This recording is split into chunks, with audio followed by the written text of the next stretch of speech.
So, good morning guys. Come with me to office. Let me ride. And, mag-a-ask lang sana ako. Lady riders out there, how do you handle your hair after dropping yourself to office? So, ayun. So far, nag-enjoy ako sa pagmumotor ng Navi going to the office. Pero, ang struggle ko right now is my hair.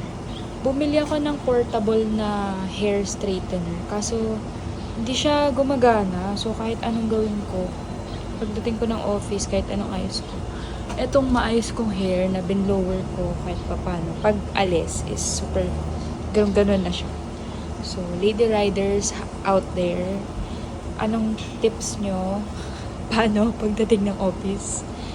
Yun lang naman. Pero pagka maganda yung araw, hindi na ako nagja-jacket. Tinaban ako. Pero pagka hindi, nagja-jacket ako. Eh ngayon maganda naman. Huwag lang mausog, okay?